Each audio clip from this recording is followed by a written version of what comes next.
Quinn's that's a well-known flop story. Sound on. I'm recording. It was the Browns. The Browns killed his Brady Quinn's traps got so big he couldn't throw the ball anymore. He looked like a WB teen star. Shrugs. Now I can't lift my arm up above. Notre Dame quarterbacks are always just trash, though.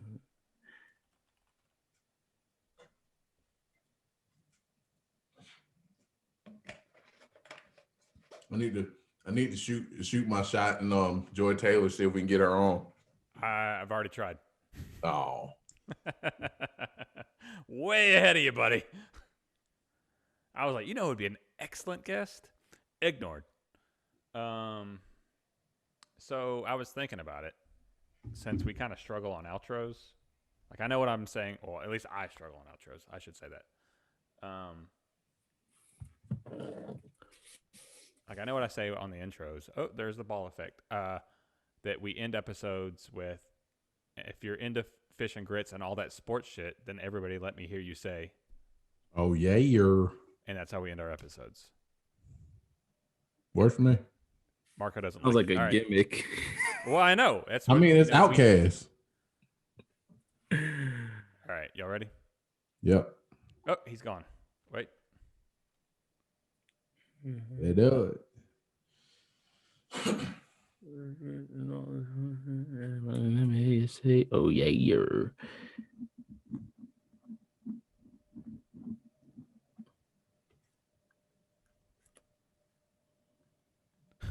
He was like, what's the passcode? Well, you got to stay in the waiting room. You got to allow me to let you in. There he is.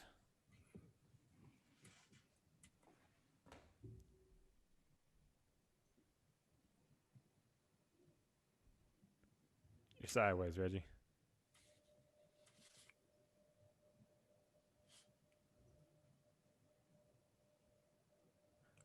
Uh-oh, there you go. What's up, man? Oh, there we go. What's up, y'all?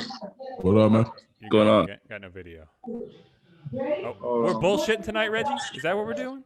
Oh, no, we ain't gonna bullshit tonight. Trying to get my AirPods up real quick.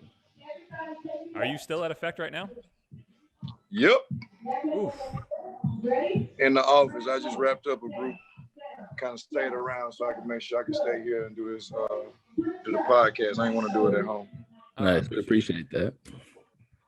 Hold on.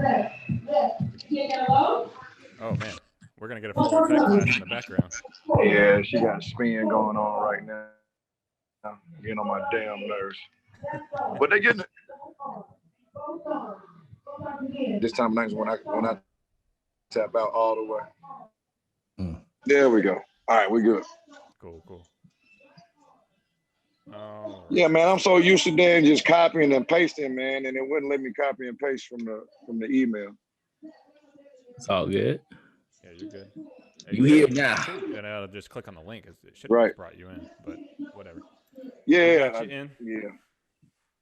All right. For sure. All right. So I'm Ryan. I'm the guy you've been talking to. Yeah, Ryan Dollar. Cool ass name. It is, right? It served me well, man. Yeah, I'm Michael, man. I'm Marco. Mike. What up, Marco? Chilling, man. Chilling. So we appreciate you coming, man. Whatever time you got, we got a bunch of questions for you. It's up to you on how long you want to stay. Typically what we do is we kick off the show with like a very brief, news clipping on what's going on. Just so people know where they are in time, because in podcasts they can listen now, 7 weeks from now, or 7 months. So we just kind of give them that anchor as to where we are in time. There you go. So we'll cover like the Capitol thing about this long. Mm-hmm. It's a touchy subject. It's it can go however which way. We all probably think the same way because we're all sane human beings. But there you go. We'll just so we have an anchor. What we'll do is we'll highlight the good and then move on into the questions about you. We'll probably talk about your sports career a good bit. Okay. Talk about some of the things that happened in that time. and then transition into what you're doing, what you've been doing really the past like 10 years or so, and Okay. let the people catch up on where you've been, what you've been doing, and what Okay. you got going on. Sound good? Yeah. Marco, how'd you get that background? I just, I had to put something together for the show. I just, So you can edit your background and get that? yeah. I just photoshopped it together, and then you just Zoom allows you to replace the background. So Now I'm not lying. When I was looking at y'all's Instagram earlier today, I peeped that background. I was like, man, I don't know how he did it, but I like it. I appreciate it. Yeah, because it's everything. You got the Dominique, Dion, Hank Aaron, everything and land on us. That's the home team. I love that. Had to. All right, gentlemen, y'all ready? Now I look presentable. All right, 3, 2, 1. What's up, guys? Welcome back to another episode of Fish and Grits, the podcast. I am Ryan. I'm joined by my co-hosts, as always, Marco. And Micah. Today, we've got another very special guest on. This is someone that most of you will probably be familiar with. If you've paid attention to sports in the last 2 decades, you're a Georgia fan of some sort. This is someone who, some might say is kind of like an underground legend, but I would often argue that he is more of a mainstream legend. Since graduating from Stephenson High School, he had an illustrious career spanning from starting quarterback at Georgia Tech, where he became the first true freshman to start in over 20 years, earning the ACC Rookie of the Year that year. He amassed over 9,500 yards on offense. That's 8,100 passing, 8,128 passing. That's second all time at Georgia Tech, and 1,451 rushing yards, second all time at Georgia Tech. Damn. His career, he had 68 touchdowns. He played the second most games in Georgia Tech history with 49, and a career record of 29-20. He later went on to play 2 years in the NFL with the Detroit Lions as a defensive back, wide receiver, kick returner, and a brief stint with the Bricktown Ballers, a professional indoor football team. Since his time in football as a player, he has gone on to many successful other ventures, such as a quarterback camp in his own name, coordinating the offense at his alma mater, and becoming the head athletic trainer at Atlanta's own and wildly popular and successful Effect Fitness. I would like to welcome to the show none other than Reggie Ball.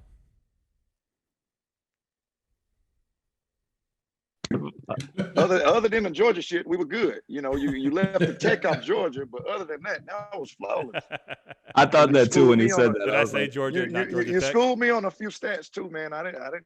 Man, those are kind of impressive. Okay, appreciate it, Ryan, and I'm glad to be here, man. Glad to be a part of the podcast tonight, man. Thanks for having me.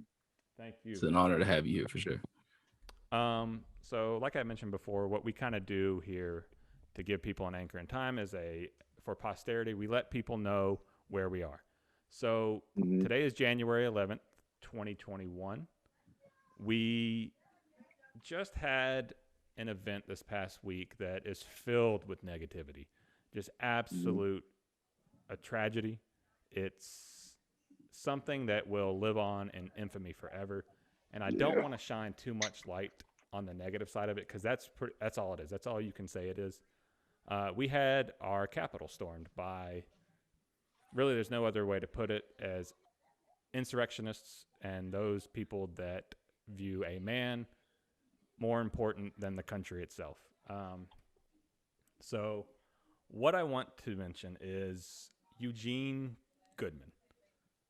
Most of you may not know his name, but you've probably seen the videos and the pictures of this man. Eugene was the unarmed cop who, I think it's very important to mention that he is black as well, because he put himself in front of a mob of people that more than likely don't like him for just really ignorant, dumb reasons. And he said, "Follow me," essentially. He took on a angry mob of hundreds storming at him, who lost their mind.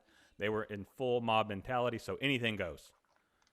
All human nature is thrown out the window when you enter periods like that. And he led them up the stairs and averted them away from the Senate floor, where most of your senators were sheltering in place, unarmed. There's very few people with weapons in there, so they would have been overtaken. And the fact that other lives were taken, they took the lives of police officers and their own fellow people in the crowds. They were crushing people to death purposely, telling people to shoot the cops with their own guns, right, and things like that. So they more than likely would have wreaked havoc in there. So I want to give a huge shout out and a thank you to Eugene Goodman. You are a national hero. Thanks, Eugene. So now that I've talked enough here, Reggie, we've got some questions for you, man. We want to know about Reggie Ball, the football player, Reggie Ball, the man, Reggie Ball, the businessman. So, shoot away. Shoot away. Shoot all the questions. I'm answering every one. What you got for me, Mr. Dollar? So Marcos, on you. Let's do it. The first one's on me. So usually, before we start getting into the meat and potatoes of, your life and the stuff that brought you all the, the accolades and attention, we want to know, like, so what were you like, before all that? What was the Reggie Ball as like a kid? And where'd your love for the game of football come from? Questions like, were you a multi-sport kid? Just give us a little insight onto, how you were in the early years. Man, I was very active, baseball, basketball, and football back then. My mom, she wanted me outside, but she wanted me in a controlled environment to where I wasn't getting any trouble. I'm not, I think we are from Atlanta. I grew up in Lithonia, right behind the old Lithonia High School in those apartments. So not to say it was the worst neighborhood in the world, but it definitely wasn't, the best. So of course she wanted us to be outside, out the house, being boys, but at the same time, she puts us towards sports, to teach us the lessons that, sports teach you: the teamwork, the camaraderie, the hard work, the discipline of just having structure, if you will. You know what I'm saying? Because it was just my mom for a long time while we were growing up around that time. So coaches were heavily influential on me around that time. Coach Johnny, for sure. And that's about it, man. And we stayed active. So if it wasn't baseball, we were turning over to football. If it was football got over with, we were going right to basketball. I hated basketball, but I like being around my friends, honestly. Wait. I mean? Why'd you hate basketball? Because it took too much work for me to be good at. You know what I'm saying? So even crossing over through my legs and stuff like that, I wasn't able to easily picking that up as I was just throwing a ball 89 and 90 miles an hour for me back then. You know what I'm saying? Having a strong arm, being fast and athletic, I didn't have to dribble a ball. All I had to do is run and throw. You know what I'm saying? So I only shied away from basketball because I had to work harder. But I like watching it. I like I never shied away from it, but it wasn't mine. You know what I mean? My first love actually was baseball. That's I love baseball, man. Baseball is the best sport in the world to me. But football, I kind of gravitated towards that because it's the macho sport. It's the woman's sport. You get all the girls when you play baseball, football. Even though chicks dig the long ball, you know what I mean? It's I don't know. I guess it's it's the modern day gladiatorship of football. Along with that brutality of and the violence of it, I guess for some reason, it attracts the opposite sex, if you will. So I kind of went with that, especially once I started, maturing and hitting maturity in high school and stuff like that. I was like, yeah, I'm gonna stay on this side where we got cheerleaders and auxiliary dancers and all that good stuff. Yeah, and I'm serious. I wish I can give you a better reason for me to. Well, you know what? In high school, I didn't necessarily like a high school baseball coach. I know I had the Pirates looking to scout. They were scouting me in my 10th grade year. But that was more so for my summer program. I played all year long with the baseball thing, and I played with some really, really talented dudes, a couple of people even drafted. But baseball, I was really good at. But if you've ever seen the facility at Stephenson, it's not built for baseball, to say the least. So you going from summer league to playing on like Turner Field to coming back and playing on rocks and gravel. You know what I mean? Motivating. Yes. You know what I'm saying? So we played. See, Lakeside, y'all had a base. Y'all had a great facility over there. You know what I mean? So when it came to that, man, I was just a lot of that was just one of the factors. But I just kind of geared towards football, man, just because of, at the time, everything around me supporting the sport, it was just better for me. Right. That's completely understandable. Mm-hmm. So, as a man who grew up in the Stone Mountain, Lithonia area, so you were one of the ones who put Stephenson on the map for me. Mm-hmm. So, how special was that team your senior year? I'm not lying to you, man. And and I can say this being 10 plus years removed from, the game. My senior year on the offensive side of the ball, I could have taken 6 people to Georgia Tech with me and we would have done the same thing. Mm. When I got to Georgia Tech and I started realizing, and I won't mention any names, but I'd be like, hey, you got a scholarship? Wait a minute, you got a scholarship? The guy on the bench at my high school will drill your ass. Right. I don't know how you got in, but hey, let's try to make it work. And that had, and I found out that was everywhere. You know what I'm saying? Because especially when it comes to an institute like Georgia Tech, not so much looking for the brute athlete. They're looking for the scholar. You know what I mean? Because they got to make sure they're playing a whole nother game. You know what I'm saying? Behind the scenes, they got to make sure their GPA looks good. Yeah. So they keep, other things going and flowing. And it's a whole nother story. But, it was that senior year, man. We still talk about them days, of course, just like every other old man does. But I mean, that senior year, it was cool. So speaking of those, all that talent y'all had on that team, who was the better athlete between you, Craig Lumpkin, and TJ Gartrell? I mean, it's the quarterback. It's the quarterback. The quarterback is the man. Joking. Craig was a phenomenal specimen. And I can tell you this, TJ was a hell of an athlete as well. TJ can jump out the gym. I think he was a more so better basketball player than all of us. Yeah. And I think if he would have stuck with basketball, he would have done a lot of damage. I don't know if he would have made it to the league, but overseas, definitely. But Craig has been an athlete and a standout athlete since we came up through the park. So people don't know, me, Craig, TJ, and maybe 10 other players off of that team, we came up through Reed Park. And that was one of the reasons why I went to Stephenson.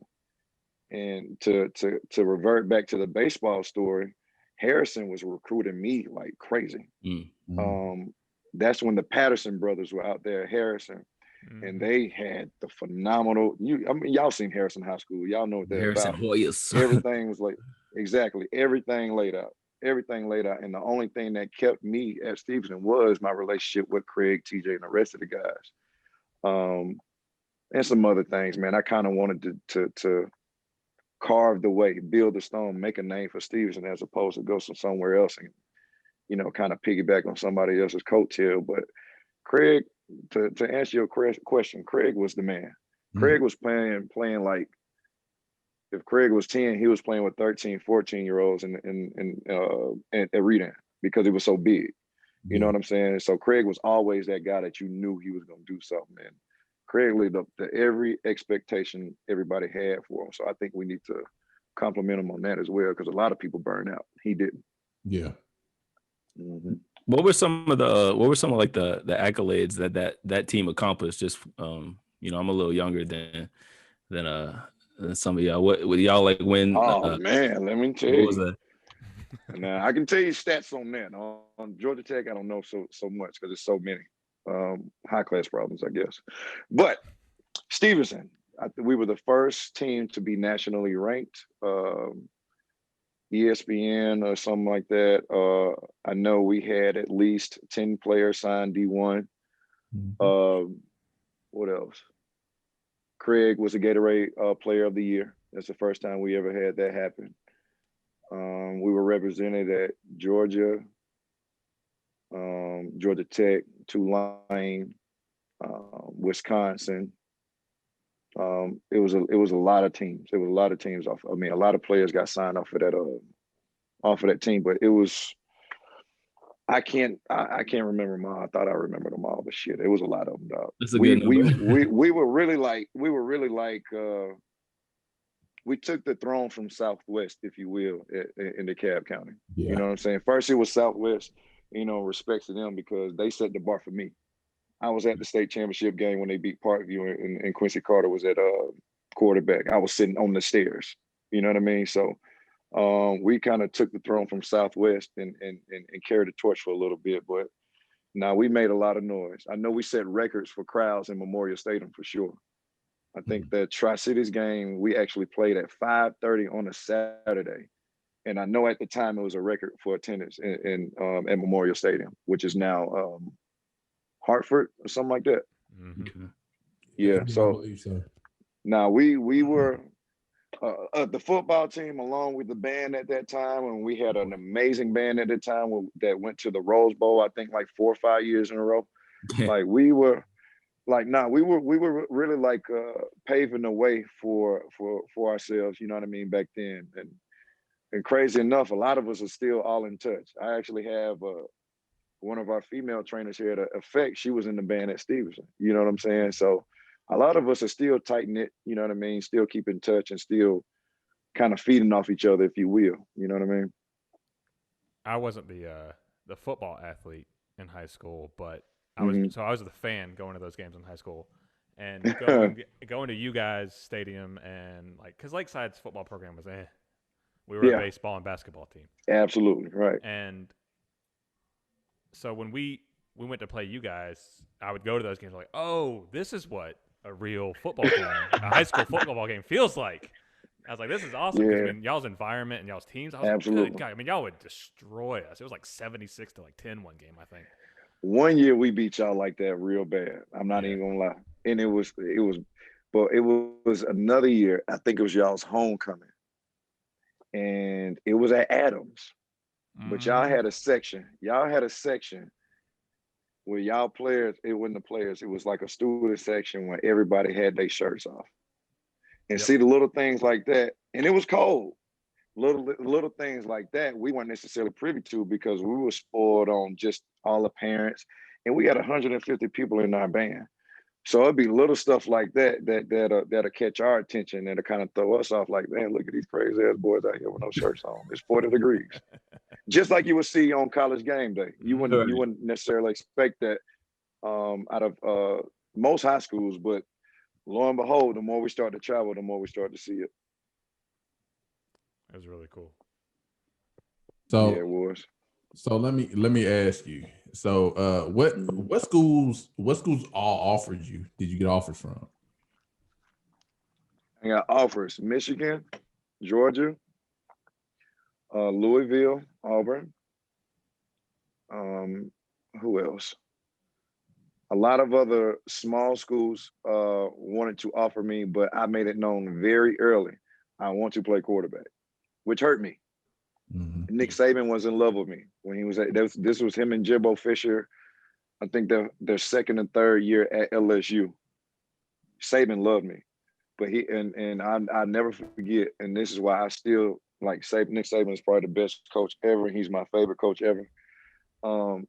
He sat me down in his office. He said, "Man, I love you, kid, but I just signed Jamarcus Russell, and he's 6'4".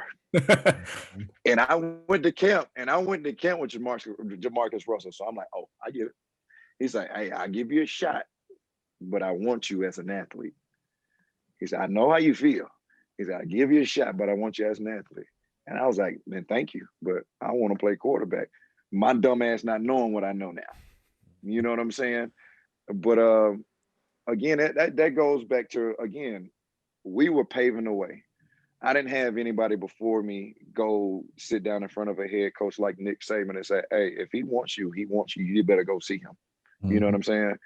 Because you don't know what that sets you up for. You know what I mean? Yeah. It was better for me. It probably would have been better for me to go play wide receiver or DB for Nick Saban and spend 8 years in the league in a position I'm built for. You feel what I'm saying? But, you know, you live and you learn. You know what I'm saying? But LSU was definitely on that list, but a lot of guys like the Georgias, the Michigans, and the bigger schools that I named, athlete. We want you as an athlete, wide receiver / DB, return specialist, or whatever you can fit in over there. Yeah, we know you play quarterback, but you know you're 5'10", you're 5'11". We don't like that. And they told me flat out, but I was flat out honest with them as well. So it came down to Georgia Tech and Auburn. And I was waiting for one call from Terry Price from Auburn, and he never called back. And I told my mom, I said, if Auburn called back, I'm going. Mm. After that last final playoff game against Camden County, woke up the next day. I said, all right, he ain't call. I'm going to Tech. I'm not thinking about this. I ain't even gonna make it hard. I'm gonna stay home. And I love Atlanta. I love my city. So playing downtown was everything for me. So it was pretty easy after that last that final high school game, if you will. So going into that, did you have any did you have a college team like growing up that you preferred? Hell yeah. Man, my brothers and I still have tape recordings, which is illegal, I know, of Florida State of Miami. Florida State of Miami ran the 90s, ran the 80s, ran the 90s. You know what I'm saying? So I can show you Sports Illustrated covers with the DBU of Miami with Buchanan, Sean Taylor. I think it's Jenkins, the other one. But that whole defensive backfield, we were infatuated with Peter Ward Dunn, Snoop Menace, Andre Cooper, all them. You know what I'm saying? Even Devin Bush, the middle linebacker. We knew these players like they were right around the corner from us, because we'll watch them play and we'll go outside and imitate it. Even down to the big Michigan games with A-Train, Eddie George, David Boston, Charles Woodson, all those guys, man. If it came on ABC, we were recording it. Yeah. And after the game went off, we went outside and we played that very same game. You know what I'm saying? And 9 times out of 10, that was the bigger schools. But we just like any other urban kid, if you will, the swag Miami and Florida State had in the 80s and 90s, undoubtedly what you wanted to be. You know what I'm saying? So we just took that attitude and kind of applied it everywhere we went. And that definitely helped us a lot, you know what I mean? Just playing with that confidence, that swagger, and the attitude, you know what I mean? Yeah, for sure. Mm-hmm. It hurts me as a Florida State fan. Marco's a Miami fan, man. Like we are now. It's like, but you know, it's crazy. Every program goes through it. You know what I'm saying? It's just in our lifetime, it's probably the first time we've seen Florida State like this. Yeah. But then again, we were saying the same thing about Miami about 5 or 6 years ago. You know what I'm saying? So everything, you know, every dog has a day. True that. Yeah. So I got another tough question for you. As a former Tech player, what are your thoughts on Chan Gailey as a coach? I will never speak down on Chan Gailey. Never. That man showed me love. He showed me compassion. He showed me leniency when I probably didn't need it. But I won't talk bad on Chan. Chan is a great coach. He did great things. Has the game kind of caught up with him a little bit? Maybe. But who doesn't? Right. Who does it? If you're not improving, you're not getting better, you're not trying new things, you're not being innovative, if you stay the same, everybody's gonna get caught up on. Everybody's gonna get caught. You know what I'm saying? So I think that more so kind of plays on to where Chan is right now. Just the game maybe caught up to him. But off the field, as a man, as a Christian man, head of his family, as a husband, Chan is the man. Top notch. And I will call him Chan the man. What you need from him, Chan the man. I never forget seeing him in the airport not too long ago, and he was catching up a little bit, and I was telling him about the gym. But nah, Chan, his wife, his family, his kids, they always did me right. You know what I mean? What opinions they have of me, I think they're good. Shit, we were all good people. But Chan is the man. I will not talk down on Chan. I'm gonna be straight up and down with you. You know what I mean? It might be some things I'll say off camera that I probably won't say on camera, but not much. Yeah. Not much. Chan is all right. Chan is all right. And I ain't talking sports. I'm talking a man. Oh yeah. Chan is all right with me. Well, now that was the only thing, you know, we're talking about before we came on here. And Yeah. I was like, you know, he's not a bad coach, but you know, it's one of those, it's, you know, how good of a coach is he? Because, you know, it's like you always thought he could do more, but you know, I don't know. It's, You know what is quarterbacks get labeled game managers, right? Mm-hmm. That's Chan. yeah. Okay. You know what I'm saying? Yeah. So he's not gonna lose the game, but shit, he's gonna put you in position to win the game at the end. You know what I'm saying? And it's almost like I say, a game manager type. You know what I'm saying? He's very conservative. It's no secret. He's conservative. He likes to manage the game, if you will, 3 yards in a cloud of dust, maybe a play action here and there, maybe a little wrinkle, you know, every blue moon, but he's a game manager, if you will. So nothing exciting, very vanilla, but at the same time, you know, it works if you execute it, just like everything else. But in Chan's offense, and I think what's his name, Fitzpatrick guy, Ryan Fitzpatrick. he executed his offense because he didn't give a damn. He put the ball where it's supposed to be when it's supposed to be there. You have to be very precise in his offense. You have to be, because it's that old school, be there, the ball's there. You know what I'm saying? And I'm trying to break this down in layman's terms, so I'm not talking over anybody's head. But I knew Fitzpatrick would do well anytime he matched up with Chan, because one, he understood the offense, and two, he didn't care. Fitzpatrick is playing with house money. He's letting the ball go. You know what I mean? And that's a lot. That's a lot of the reason why he's successful. He's playing loose. He's playing coming from coaching a high school team like, hey, I ain't even supposed to be here. Right. You know what I mean? So now Chan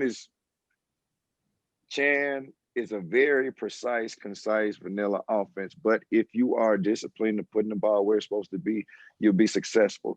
But you have to have good pieces. Yeah. Right. So were you more used to like maybe a more like you know what's the word, like just go out there and sort of try to make something happen kind of style than maybe the regimented like precise style? Were you more, you know, like ad lib and go out here and, you know? Man, it was more so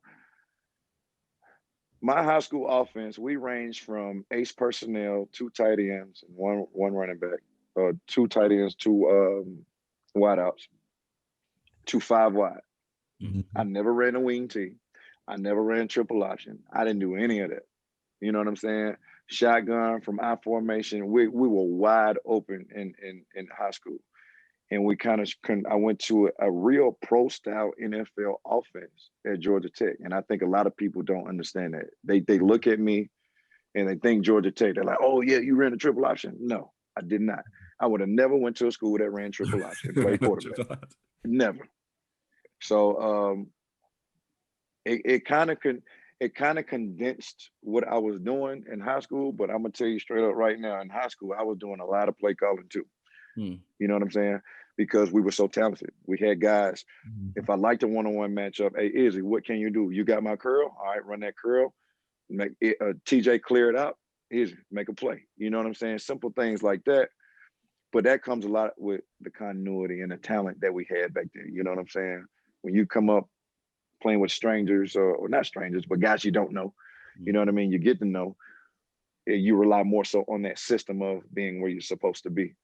And I'm gonna be honest with you, we weren't the most talented team at Tech. We weren't, and you know that. You know what I'm saying? So a lot of those one-on-one matchups we wouldn't necessarily win, but you know, we made it work for the most part, especially when we got that 21 in my sophomore year. Yep.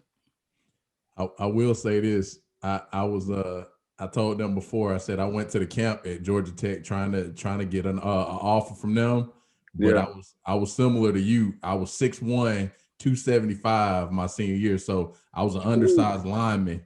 So I was like, if I graduated 3 years later and Paul Johnson was there, I'd have been his perfect lineman. But that's undersized. Yeah, well, 6'1" as a tackle, as an offensive tackle. I got you. Yeah, for Chan Gailey. Yeah, you center guard type. I got you. Yeah, I got you. Maybe even nose tackle. So, but yeah, like I said, had I been Paul Johnson era, I'd have been good. But Chan Shit, Gailey, you would have been A-back. You would have been eligible for A-back. Paul didn't care. As long as you could execute what he did, he good. And I did like that about him. Not to get off too far off subject, but I like Paul Johnson just because he was a winner and he did what he said he was going to do. I liked him. I liked him a lot. I didn't like the scheme. I'm not gonna lie to you, and I never lied to him. You know what I mean? When I would see him, but it didn't come up too often. But I loved his attitude. Yeah, his attitude was that's what I grew up around. Like that hard nose. I don't care what you're saying. We're gonna do this. We're gonna do this. We're gonna do this. We're gonna do this, and we're gonna win doing it.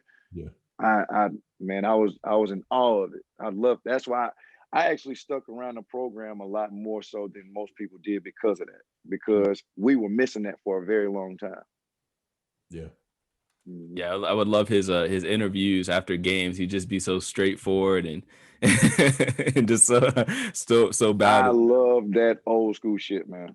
I love it. I love it. So every time he would speak, he even left the team doctor. A lot of people don't know he left the team doctor to an away game because the team doctor was like 3 minutes late.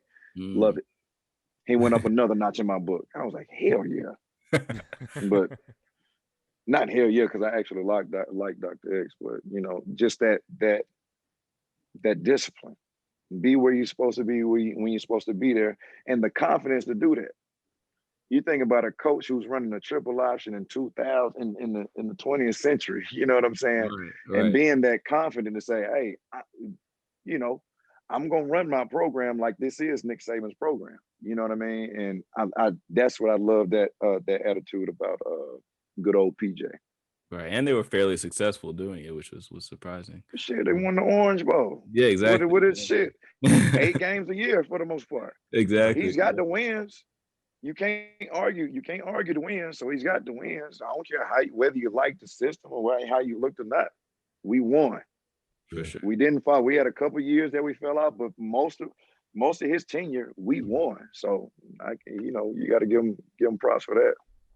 So as we your passion for Georgia Tech is very apparent here. So I just want to your time with the team. If we could sort of like get some of your greatest memories, things like how crazy was it to throw to a player like Calvin Johnson, just some of your memories playing with Georgia Tech. If you could elaborate. One of my memories, I always mention Carter, who was a young kid who had an illness or something like that. He kind of an illness to where his lifespan was very short. Let's just keep it like that.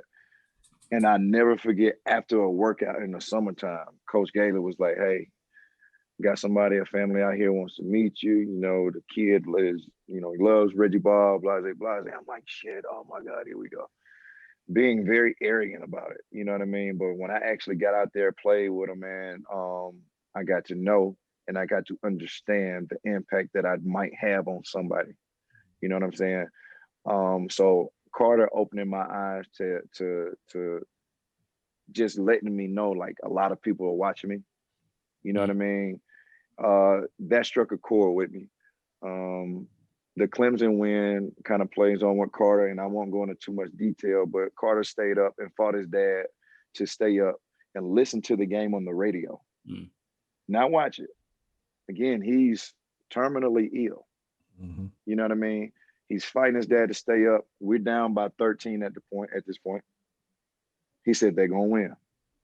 And we all know how that Clemson game happened. I think my sophomore year, I can't remember what year that was, but that's when Calvin made that catch in the corner over Justin Miller. Getting carried off the field. My first home game versus Auburn was cool.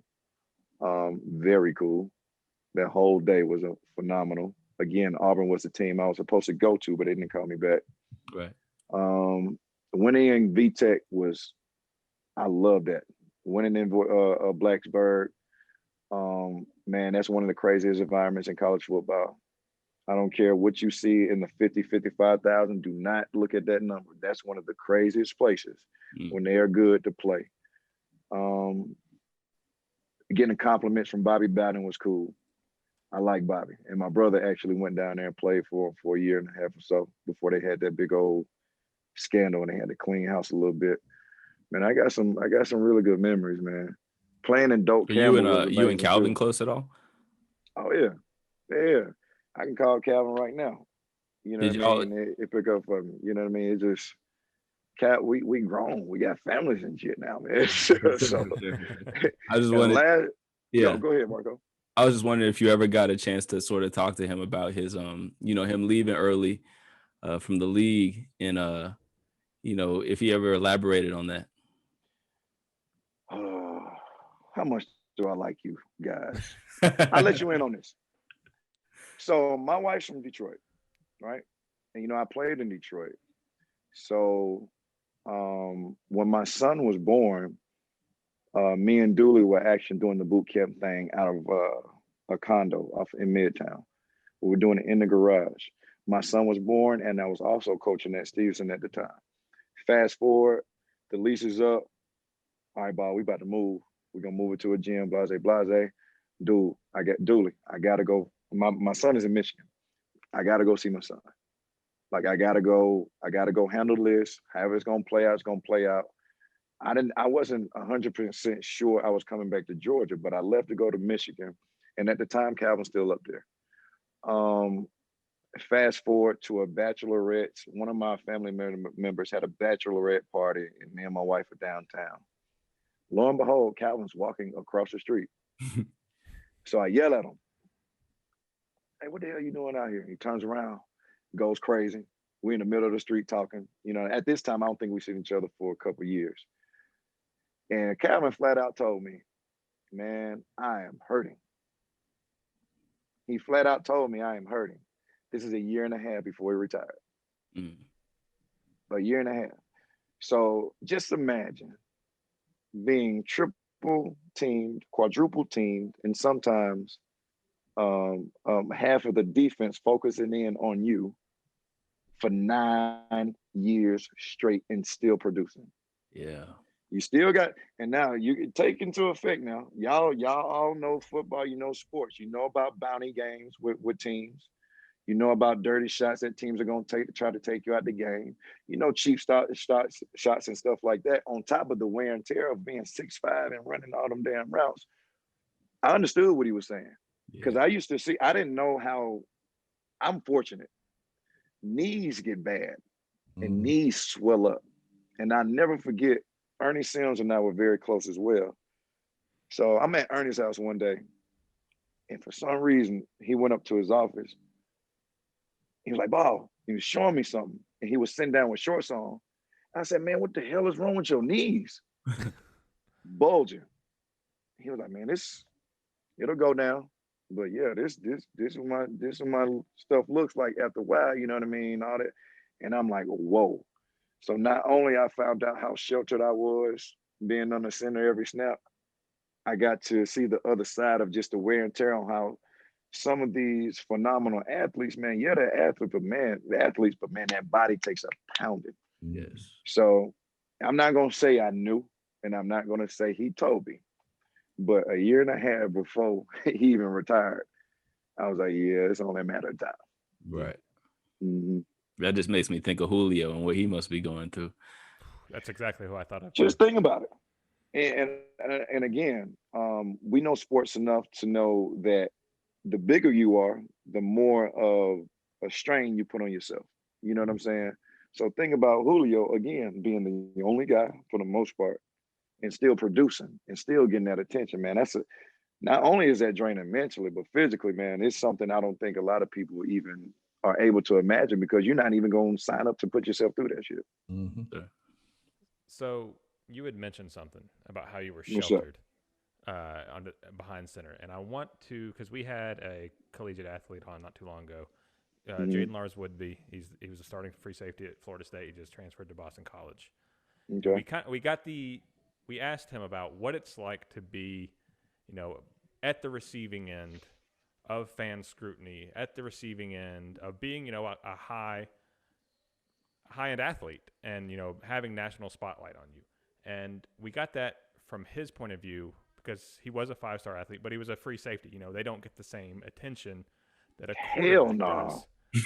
So, no. what was it like to be the face of a program, to be the one that everyone looks to in a loss, everyone looks to in a win, and, you know, the captain of a team? What's that like? It is brutal if you're not prepared. And to say I wasn't prepared is an understatement. Mm. And I'm not going to tell you, I'm not, I never shy away from accountability. You know what I mean? It was so much that I left on the table at Georgia Tech. It's crazy. Not saying that I was one of the guys to skip practice or anything like that, because when it came to practice, film, and being in the weight room, I was that guy. I actually worked out twice a day for a couple of summers. But when it comes to the scrutiny and the pressure of the critics, the criticisms, and all the other stuff outside the arena of just the field, man, that shit is brutal. That shit, that's one of those unimaginable things for somebody outside of it, because again, you won't sign up for just random people sending you mail, random people getting your phone number, random people showing up on the sideline. Hey, I'm Reggie's mom. Girl, you are not my mama. Who the hell is this? You know, but stuff like that, man. I'm telling you, I knew catfish before catfish. Yeah. You know what I'm saying? So what's now on the show, it was like, dog, this is, you know, I was in the era to where Facebook was just being born. You know what I'm saying? Mm-hmm. So, man, everything off the field, man, and I'm at Georgia Tech. And Georgia Tech, we are, I guess you consider us a blue blood, if you will, but we're not high on the spectrum. But I can only imagine what a guy at Alabama is going through, Michigan, Ohio State, USC, one of these big traditional blue bloods under center, man. I know what they're going through, but it's gut wrenching, man. From the hate mail to the assumptions to everybody's your damn cousin nowadays. You know what I'm saying? To it can be brutal, man. It can be brutal, but I'm glad I went through it a little bit, because it opened my eyes to help me do what I'm doing now. You know what I mean? Because it's not so much the physical things that you're doing as an athlete now, and it's showing. It's showing by who's getting opportunities. If you can mentally deal with all this stuff that goes with the football or the baseball, just the sports arena, that's 80% of the battle. Everybody's good once you get to a certain level. Once you get to the NFL, NBA, MLB, everybody's good, but not everybody has that mental capacity to deal with the scrutiny that comes along with it. And we see it every single year. And a guy in baseball who's sticking out to me because the Dodgers is my favorite team is the Yasiel Puig dude. One of the most talented guys I've seen in a long time play baseball, but he'll be done in 2-3 years, simply because he ain't got it. Nobody's gonna want to deal with that. He's not. It's one thing to be good and to produce, but your production better match. You know what I'm saying? He's not producing like he's acting. You know what I'm saying? So that's why, yeah, he's getting shipped around now. But after a while, I think he might have one more team. He might have one more shot. But that's just a guy that sticks out to me all the time, because I point that out to my mom, and I pointed it out before it happened, before he got traded. You know what I'm saying? I was like, I don't think he's gonna last. But the mental game is 80% of the battle, to answer your question, though, man. That shit it's unreal. It can be unreal. You got to block yourself from a lot of stuff, but you know, you can prepare for it. I can never imagine what that's like. Cause you know, being an athlete, I'm used to like having coaches in like your local high school and those type of people hold you accountable. But the national media talking to like it and having the national spotlight, I don't want to imagine. Every coach, yeah, everybody's a coach. Y'all need to be doing this. But that's one thing I can credit my parents for. Like, and my family, well, my brothers would talk a lot of shit, but that's a whole nother story. We're honest with each other. My parents, they never did that. They never did that. They never did. You need to be doing this. You need to do that. They never did that. And they fell back and they let things happen and they let me know, hey, I'm right here. You know what I'm saying? And that's not always the case. You got they call it the coach dads and stuff like that. They kind of like to get it too involved and things like that. But it's a balance. It's a balance. But I like the way my parents handle it, man, by just letting back and letting things happen and just making sure they were there to deal with the Monday quarterbacks and everybody else who came with them. You'd mentioned accountability earlier, and if you're up for it, I have a question about a certain game that happened in your career, and there lives a lot of question marks surrounding this game, and I know you know what I'm talking about. Yes, man. Yes. So you're talking about? You want to talk about I'll let you finish. Nope. Finish. Yeah, man. I'm on your show. We're gonna do it. All right. We're gonna do it. So I'm gonna take you back in time a little bit. It's November 27th, 2004. 2 days after Thanksgiving. It's cold. It's raining. I'm in the stands wearing a poncho as like one of the 5 Georgia Tech fans that made that trip. Thank you. You're trailing your in-state rival. You're down, I believe, 13-19. It's fourth quarter. You're driving down to get the go-ahead score. Mm-hmm. You scramble out of the pocket, I believe, and throw the ball away. Right. So, let me lead you up to it. First, I think we were down 13-0 at the half. Yep. So we mounted a small comeback, and it was, I think, 13-16 at the time. It was the last drive. We were a little too far away for a field goal, so we did go for it on fourth, I believe. I always look at the scoreboard before I go into the huddle. Always. That scoreboard said 3rd and 10. That's not an excuse because it was 4th down. It's not an excuse. But I looked at that scoreboard.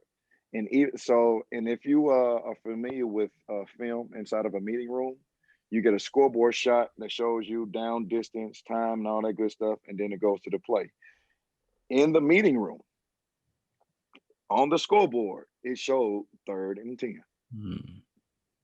All right? So that's where the confusion came. Now, as for the play, my awareness took me away from my receivers anyway, so it was nothing I could do. I'm not bullshitting you. I could have threw that ball straight up in the air, but all of my receivers actually rolled away from my throwing side, and they were on the left side of the field, so it was impossible to make that play where I was at the time. But I thought it was 3rd down. Simple. It was that simple. Made a very young mistake and of not being aware and not keeping tabs of my own down and relying on that scoreboard and for the official to be correct. But they kind of probably could have corrected it right after I went in the huddle. But I saw right before I went in that huddle, all right, it's 3rd down. Let's go.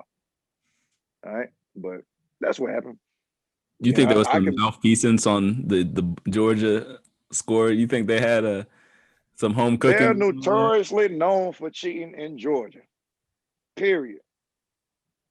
I don't care what you say. I don't care how you word it. I don't care what meme you come up with. Georgia is always going to get a call or two to go their way in that damn stadium. I.e. that fumble under the pile, I think my junior or sophomore year down there. It's my senior year. I'm on the bottom of the pile. The play is damn near all the way over with. The ball squirts out. Of course, I should have held on to the ball, but I was down for damn near 2 seconds under that pile. They pick it up, scoop and score. They call it a touchdown.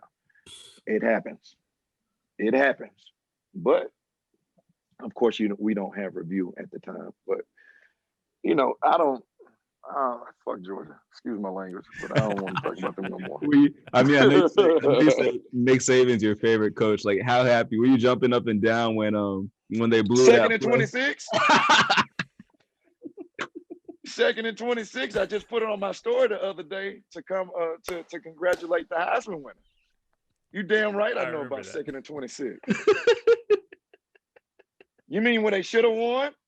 2nd and 26? 2nd and 26 and cover 2 and gave up a goal down the sideline and cover 2? Oh, yeah, I saw that play. There's only one You better Georgia believe fan I on saw this that play. panel. Oh, damn, Mike.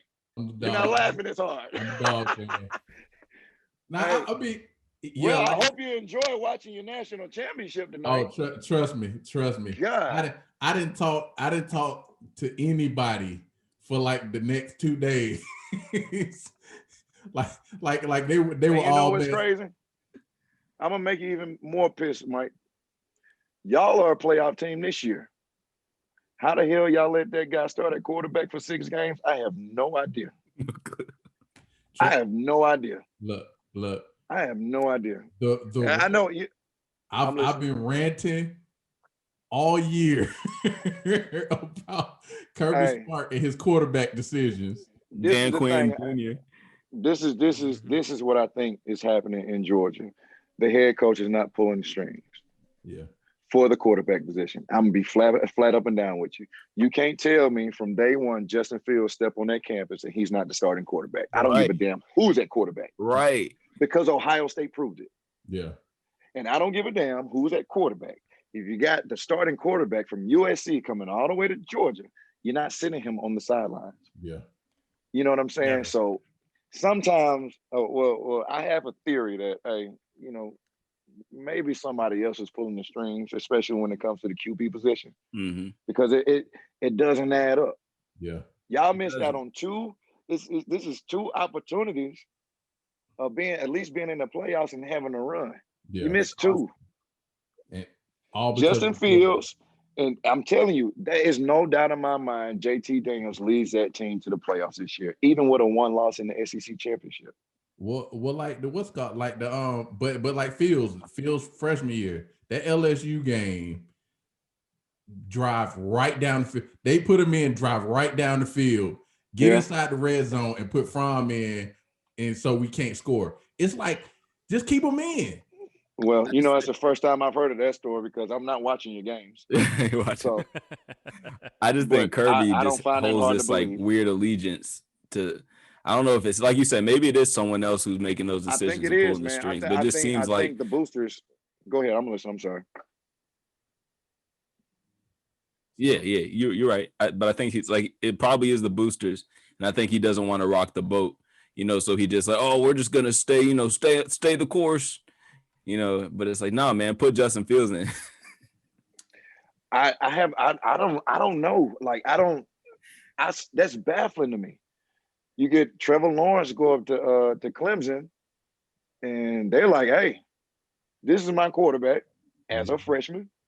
You get it was somebody else that did it. It was somebody else that stuck their freshman in, and they just went with it.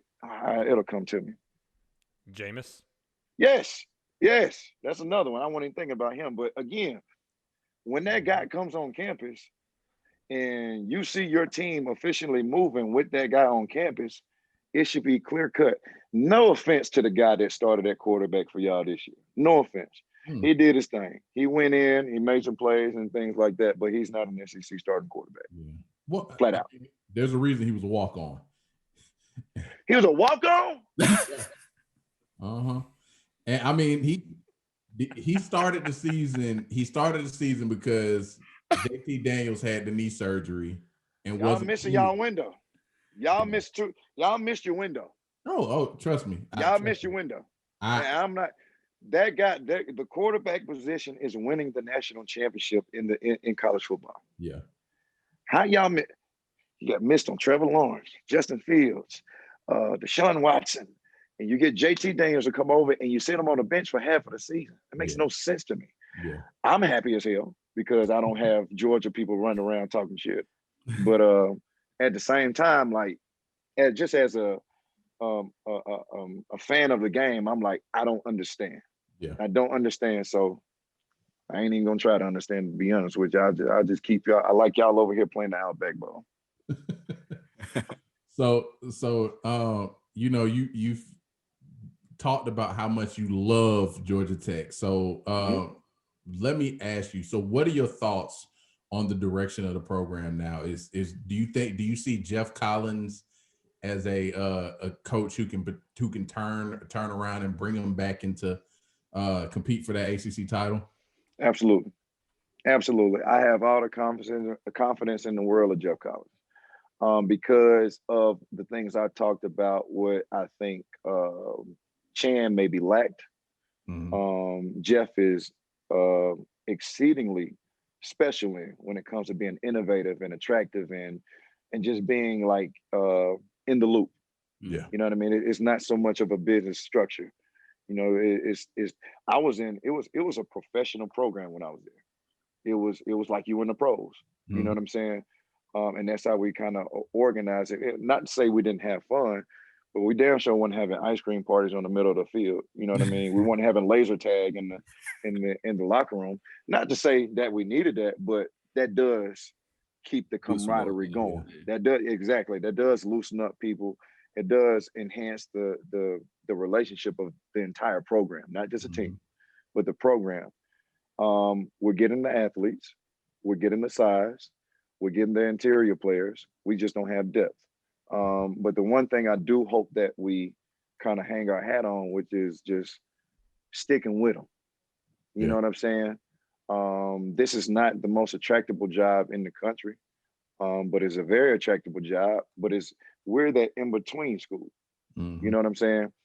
We're just that far away from being, a 10-win school. But when we're right, we're consistently an 8 win team. That's a good program. You know what I'm saying? Jeff Collins has that spark to take us over that hump. I know he does, but I'm hoping he gets the time to do that. Yeah. Well, I'm sorry, go ahead. Oh yeah. Well, I mean, I think I agree with you. I think that's the problem with a lot of these programs. They want coaches to come in and almost instantly start winning. And it takes a while for coaches to kind of build their rosters, get the depth in there and establish their programs and schemes. Yeah. Okay. Yeah, I'm listening. That was security. I'm sorry. Oh no. But and you know what the most encouraging thing I saw over the weekend? Harbaugh signed an extension. And I'm like, I'm not the biggest Michigan fan in the world, but I'm like, what else you gonna do? Right. Like, you got the best team in the country in your conference. You haven't had a quarterback in his entire tenure. Like, why would you drop everything and go start fresh again? You're gonna end up even worse off than where you are right now. And a lot of the programs are doing that, I think, just because they want to get that, like you say, that instant gratification. But I'm so used to, again, I like old school type of mind frame. I like coaches being there for 10, 20, you know what I mean, some odd years, like the Snyders, if you will, you know what I mean? Like the stint that Mark Richt did. I think they pushed Mark Richt out too fast. You know what I'm saying? Not to say I'm a fan, but I'm just saying, if a guy's giving you 10 wins a season, what else are you looking for? But again, y'all make some crazy decisions down there. But again, I just hope he gets the time. I hope he gets the time. And I think we'll be fine. I hope he gets the time and we'll make noise. But again, like you said, everybody has these unrealistic expectations that every program is a national championship contender every year. You know what I'm saying? And I think even the ADs or the deans or whoever's in charge, I think a lot of them play into it. You know what I'm saying? Because they want to be talked about. They want their programs to be talked about. But, winning takes time, and winning is hard. Winning is hard, man. Like, to win a championship, to win a game, to win 10 games, to win a championship, that shit is hard. And I think just winning, I think a lot of people take for granted, man. Everybody's going out for the same goal, and you're going to only have one winner. Right. You know, and back then it was even tougher with that BCS nonsense. Come on, man. You had to convince certain people that you were where you're supposed to be. Yeah. Now it's and there's no doubt in my mind they'll go to 18 playoff. Now it's like, all right, you make it into the tournament, you got a shot. You know what I'm saying? But it is what it is, man. I just hope Jeff gets the time, man. And I love the guy, man. I love the guy. I text him right now, he'll text me right back. That's what I love about him. And he's so personable. You know what I mean? A lot of kids need that, especially when you're leaving home, going to school. He's very personable. You know what I mean? So he gets the time, I think he'll get it done. Nice. So this this recruiting, since I'm a Florida State fan, when y'all stole this guy from us down the stretch this last year, it hurt, man, because I was like, when I saw him go, I was like, oh, he's going to be so good. So enjoy Sims. Y'all got now, some. did we steal or did y'all lose him? Honestly, I feel like we lost him. As soon as Taggart left. Yeah. Another guy who didn't get enough Taggart time. was like that. Yeah, him and Taggart, again, a decision. How you give a guy 2 years? Was it 2 or 3? It was 2. 2? Wait. Man. Anyway, well, at least he got paid. Yeah, 2 years. Jaden was on here. He voiced that same, like, he felt like Taggart got a raw deal. It's obvious. It's obvious. If you give a guy 20 games and he doesn't win in 20 games, like that's a lot of pressure. And again, he didn't have a quarterback. He didn't have a quarterback. Or a line. The quarterback is a centerpiece. It was a lot of things he didn't have. But if you got a QB, you can make some noise. In college, you can make noise. You can make a lot of noise. And a lot of teams are proving that just with one guy. But man, Florida State is a tough place. And I knew that would be a tough job, but at the same time, man, like, again, winning is hard. Winning is very hard, and people take that shit for granted. Yeah, I mean, Jimbo really left the cupboards bare there, and it's affected us for quite some time. But circling back, you had mentioned something a while ago when you were talking about playing quarterback and, things that you could do and things that you did at Stephenson. So you came into the NFL and you went to the NFL as a defensive back, wide receiver, essentially an athlete, like you had mentioned that exactly they wanted you to do. So, you came in when a time like Antoine Randall, he had just done it. He had just been moved to the wide receiver spot. Reggie McNeil didn't really get a fair shot at quarterback in the NFL. Do you feel like you were given a fair shot in the NFL to play quarterback? Hell no. No. And I don't know why that is. I guess I didn't produce enough. Well, clearly, this is why I didn't produce enough and I didn't show enough in the eyes of whoever was making the decisions. You know what I mean? You mean post? You mean collegially, or you mean once you got around? No, I mean collegially. Okay. Collegially. Now, if I was a 6'5" quarterback with those same numbers, I probably would have got a shot.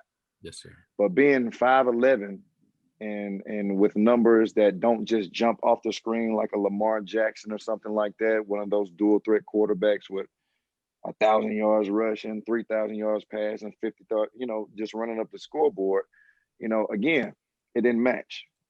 So my measurables didn't match the production, I believe. And that's why they were like, I don't think he can do it. But lo and behold, I ended up taking snaps in Detroit anyway before I tore my ACL, which was a bummer because I knew I was going to take some real live snaps that following Monday. And I tore my ACL on that Friday before. Yeah. But it happens. That's life. Do you think if you would have come into the NFL in today's quarterback climate that you would have had success playing in an offense like where you see Kyler Murray, Russell Wilson, Lamar Jackson, Josh Allen, all these type of no doubt in my quarterbacks? mind. No doubt in my mind. There is no doubt in my mind. And it's crazy because the style of offenses that you're seeing now was implemented my senior year with more read options, more mobile, more shotgun looks, more spread looks to spread a defense out to give me that type of to cater towards the skills, the attributes of a quarterback that can actually move around and put a defense on his heels. And I kid you not, from players at the U, from a lot of Georgia players who I'm cool with, they were like, man, we were scared as hell as you as soon as you got on the move. When we saw you under center, we were like, hey, we good. In the gun, wow, we were on our heels. You know what I mean? So I would converse with players and get feedback on players. And we didn't start doing that till we didn't break out from that pro style of offense until my senior year. And that's when we started to really make a lot of noise, and people really got scared of us because we started doing some of the things you see a Russell Wilson or Lamar Jackson, and even what's my boy named Josh Allen is doing now, just using your quarterback, using the skills, letting them play, letting them play.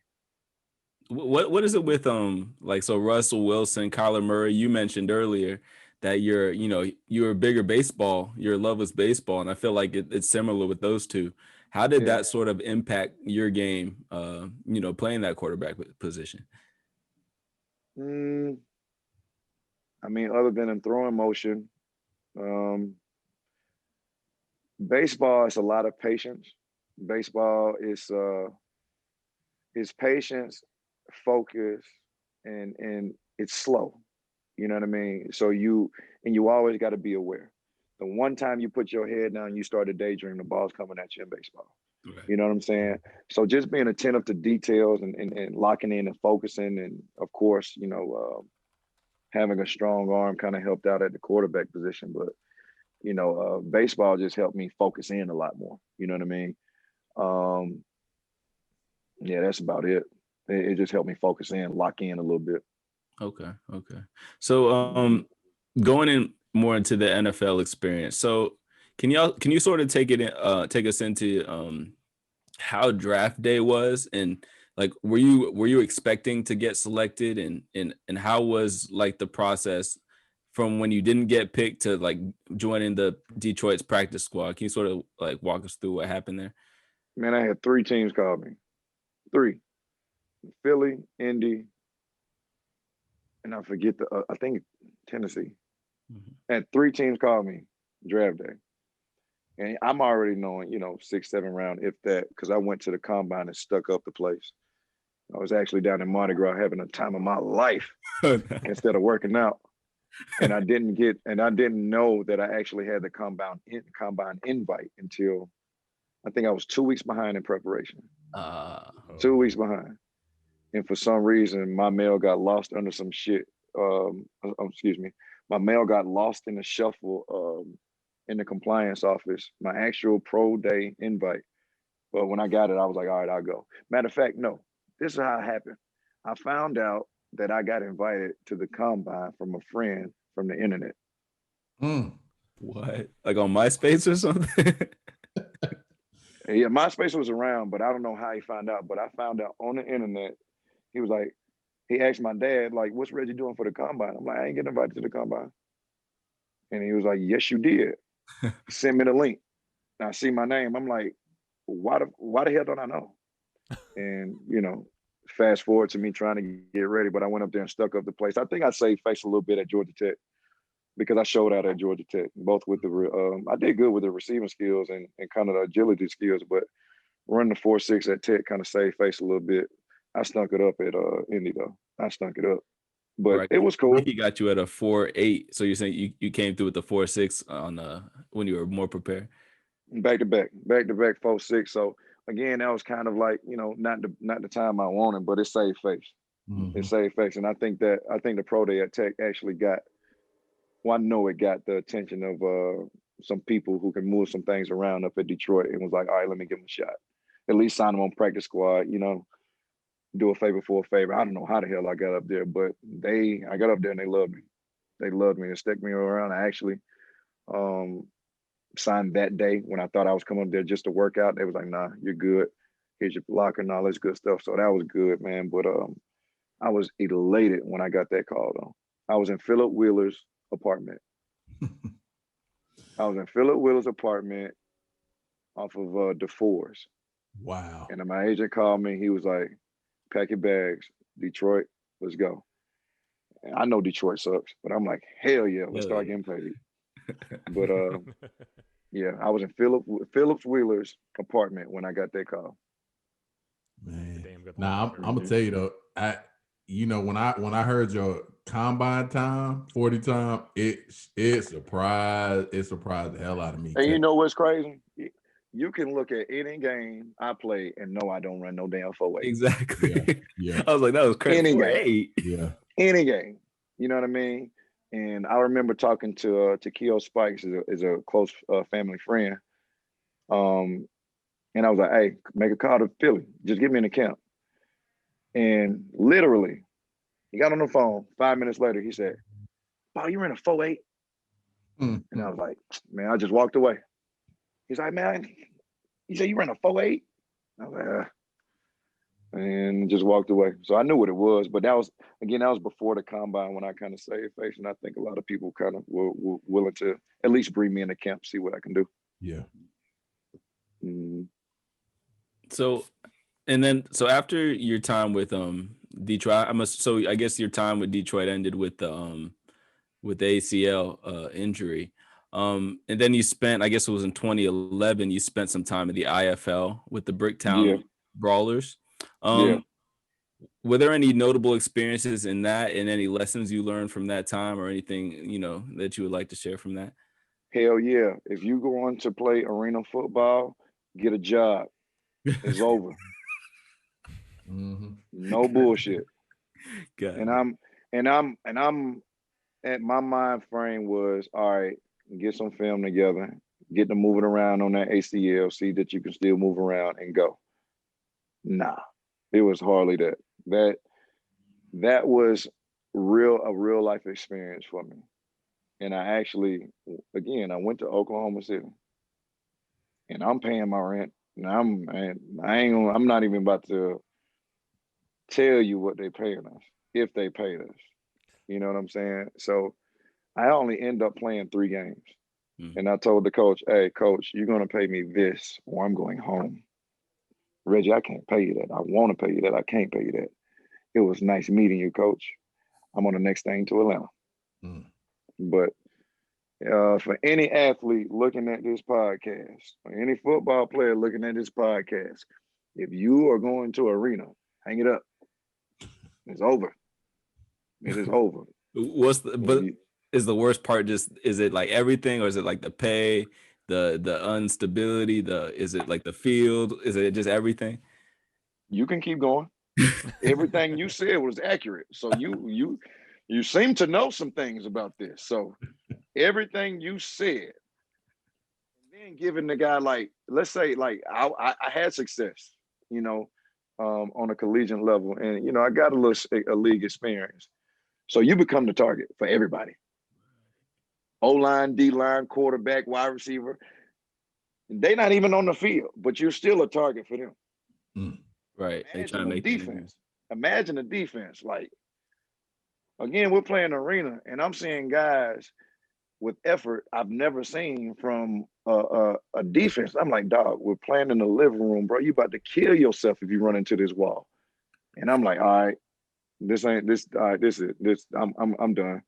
If you look at the football leagues to where they actually run and tackle full speed with no pads on. Yeah. That's the AFL. Yeah. That's arena football. Just a hazard. Just a complete hazard. I'm telling you, man. In my first game, I remember throwing a pass and backing up, play over with, and I get shoved over that wall like this. Man, my back hurt for at least 3 months. Oh my God. That's the first game, like the first or second series. And I'm like, oh shit. Like I'm literally, like, my back goes over the wall like some whiplash shit. At Georgia Tech, the worst thing I had was a sprained ankle, and I get hit on it and it'll go away. That's the worst thing that's happened. Maybe a hip pointer. Yeah, maybe a hip pointer. So being injured is something I wasn't really familiar with. Yeah, I found out quick. I was like, hey, no, you gonna pay me this money, I'm out. Man, you see where I'm at. Right. Try hard trying to prove why they should have made the league and why they should still have a shot, pretty much. You said what now? I said a bunch of the guys that you were going up against were like, oh, this guy's been in the league, so they're going to try extra hard to prove why they should have made it. And fresh meat. How they're good too. Fresh meat is like you on the yard. Fresh meat. I'm like, man, look, I'm trying to make it just like y'all at this point. That's what a lot of them don't even realize. But you meet a couple cool people every now and then. But I mean, that's a whole nother world, man. If you going to play arena, young man, hang that shit up. It's over. So as we mentioned before, since your time in the NFL, IFL, you've found yourself involved in many successful and captivating ventures, but mainly the shirt that you're wearing right now, Effect Fitness. Yes, sir. Yes, sir. So how did that start? what's the history behind it? Kind of tell us about, being Effect Fitness ambassador as you are. Well, Effect Fitness started with my partner Dooley. He's the actual founder of it. He started training this boot camp style of class. He actually started just training out of his trunk. His long story short, he was pushed into the fitness realm. But he started training in the parking lot outside of his truck. Fast forward to winter or fall came, and he actually had to go into the garage. And this is around the time, like it all plays together to where I tore my ACL. I was back home working out with my dad, and he was one of my dad's clients at the time. So he was trying to get on doing the CFL trials and all that type of stuff in that whole cycle or whatnot. But he was also working. Fast forward, IFL ain't work out. Hey, Dooley, I need a job. We get to working together. I get to training, and Dooley is like, and I tell Dooley, I said, man, I got my quarterbacks, man, but I'm gonna need all positions. I'm gonna need you one day. And I never forget the look on his face because I never talked to him about business, but he said, no, I'm gonna need you. So fast forward, he had to pick me up for work. And he said, Bob, come see what I got. And he shows me, we go in. Well, I go in, it's about 8 people in the garage. And he's doing the boot camp style that you see today, but on a way smaller scale, way smaller scale. But long story short, I saw it then. I said, oh, this is something. Don't get me wrong. I didn't see all this shit just as fast as it came, you know what I mean? With the success that we got going on right now. But the energy, the intangibles, and the discipline of getting up every day and on top of going to work drew me to Dooley. And I was like, I got your back. Because I tried with the quarterback stuff and training stuff. I knew I needed a team because I was already recruiting Dooley. I was already like, hey, you about to come on with me. But I was like, all right, you know what? I'm gonna help you. I'm gonna boost you and be there for whatever you need. And we did this every single day. There were no off days. Easter's, we didn't just start working on holidays. This was the standard set way back in the garage in Midtown Atlanta. You know what I'm saying? And I wish I can give you a more glamorous story, but that's how it happened. Literally waking up and training and doing boot camp every single day. That's how we got to where we are. Learned a lot of lessons on the way, but just the consistency. It again, that was it. Just getting up and doing this every single day to where people could roll out of bed and know, hey, you know what? Them boys doing boot camp. You know what? They got boot camp. I know I can go to boot camp today because I know they're going to be working. You know what I'm saying? And of course, word started to travel. We moved to a few different locations. When we left the apartment, every location we outgrew within 8 to 10 months. We outgrew the space that we're in within the first year that we were here. So we kind of doubled in size. So we're just consistently working, man. And I ain't gonna lie, man, we fortunate, man. We got good people around us that support, and it's been supporting us from day one. Dooley's first client still goes to this gym to this day. Nice. Loyalty. You know what I'm saying? So that's 8 years. Mm-hmm. That's 8 years. And people don't understand, like 8 years doesn't seem like a long time, but every day for 8 years is a very long time. Mm-hmm. You know what I'm saying? And I can count on one hand in the 8 years that Effect Fitness was closed. I can count on one hand, you know what I mean? So the consistency of just pushing and going and some guys just, my dog Dooley having a vision, the innovative, creative workouts that he came up with, and just the team that we built since then, doing this shit every day got us to where we are right now. So it's not complicated. Do it every single day, and you can see what'll happen. It's a workout like I've never done before. And like when I first started doing it, you know, I did it. Rashana introduced us to it, and she, you know, it worked its way down the chain. And you know, when I first introduced it to these guys, I was like, hey, you know, I'm doing this class, and they're like, well, what is it? And I was like, it's like kind of like step class, but it's not. And there's lots of energy involved in it, and like they kind of like came and they're like, oh, you're doing like a step class, and I'm like, no, man, I'm not. Like you don't understand what this is, like how hard this is. And I got Micah to do it with me, and I think, you know, he can share his own experience with you. Like it'll. How many classes you did, Michael? I was there for almost 2 weeks, 5 days a week for 2 weeks, and then I caught COVID, so I had to take a break.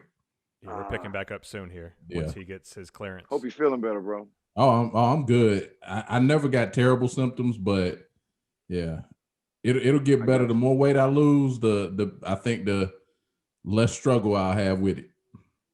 Yeah, so I got you, Reggie. If you had to explain what it is, take your time. I'm not familiar with any of that stuff. Well, I am familiar with it because I've had some people around me, but nobody really knows what this shit is, man. So just take your time.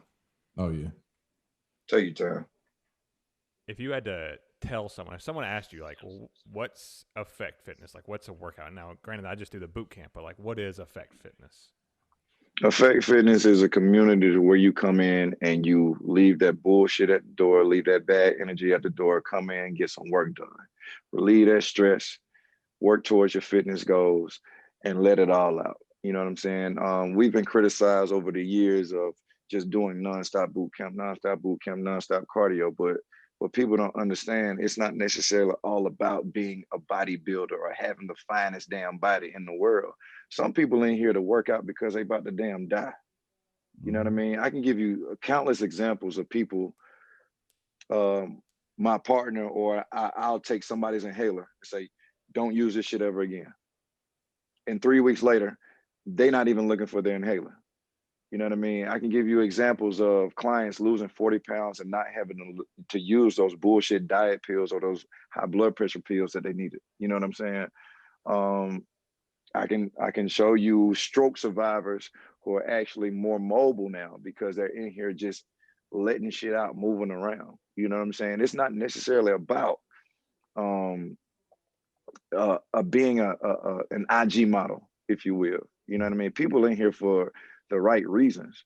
They're in here to network. They're in here to build. They're in here to work out. And a lot of people are escaping a lot of bullshit that's going out there, man. And excuse my language, but it is. You know what I mean? And just like we started the show off with the stuff at the Capitol, man, that's stressful. Yeah. And the crazy thing is, I remember looking at my phone while training, like, I want to go home, just to make sure that everything was cope and steady at home, because we don't know what's coming next. Yeah. You know what I'm saying? Especially from people who are, you know, that set on causing chaos, that set on implementing their own will.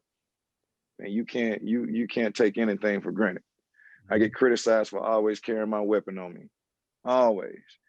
But as soon as that happened, and my sister-in-law was one of the biggest ones, she was mad at me for bringing my gun for carrying at my brother's dinner. And we were at a restaurant. And I'm like, girl, do you know what's going on outside? Right. Not only that, all these babies at this table. You know what I'm saying? And then I alluded to that. She was like, okay, I get it. She's still scary, but you know what I'm saying? She understands. So, I mean, you never know. It's people coming here for a host of other reasons. I can give you countless of entrepreneurs that kind of like took on our attitude and say, hey, you know what? I can do that too. Let me stop being the head caterer at this spot and build my own restaurant or build my own meal prep, if you will. There are countless entrepreneurs that were born inside of Effect Fitness. Countless, just taking on the same principles of what we do. It's work. Get your ass out of bed and go. Mm-hmm. You know what I mean? I can give you several different business plans that we kind of discussed, Adula and myself, you know what I mean, way back when, but it's very brief. It's very brief. We might get to a theme or introduction of what we're about. Then it's like, all right, man, let's just go to work. Right. I'm not kidding you. I'm not kidding you. And sometimes it's that simple. It's good to have a plan. I'm not gonna knock anybody for having a plan and having everything planned out as far as the business or whatnot. But at the same time, man, what's gonna separate you is getting your ass up every day, Mhm. including Christmas. You know what I'm saying? Like getting up every day and people knowing where you're gonna be, when you're gonna be there. People rely on that. And when Mm. people rely on you, you got a successful business. You know what I'm saying? So that consistency kind of like set the tone for us here. That's great advice. Hmm. You muted. You on mute. My bad. So yeah, I mean, Oh, like that's awesome, and like it bleeds through on all the work that y'all do, and every time y'all get up there, you can feel that that's like you're not just up there saying things because you think that's what you're supposed to say to the people. You're not up there saying these little catchphrases like like all right, caveat. Look, if you're in one of Reggie's classes, pick your shit up quick, please. Don't Reggie doesn't play around with like lollygagging in classes. Like pick it up. We all suffer at right, home when y'all take your time and you're catching your right, breath. Pick it up. right, right, right. But it bleeds through, man. Y'all are who you are, and then you can Yeah, tell. You're man. genuine people. Thank you. You took the words right on my or a thought out right on my head. Just being genuine. Like I'm not perfect. Ain't nobody around here is perfect. But at the same time, like I'm gonna give you me. I'm not gonna pull your leg. I'm not gonna bullshit. If it's something I can't do, I'm gonna flat out say I can't do it. If it's something you're not supposed to be doing, I'm gonna tell you, go ahead, go to the side. You're not supposed to be doing this. I'm gonna give you the truth. You know what I mean? My truth, whatever it may be at the time. You know what I'm saying? And and again, consistently doing that, it builds your brand alone.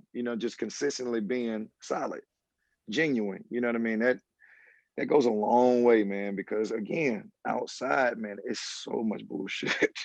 So much bullshit. There's like we say, it's just a lot, man. So if you're able to stand alone and be passionate about something and genuinely feel that shit in your heart and knowing that's what you're supposed to be doing, oh, you're not gonna lose. You're gonna win.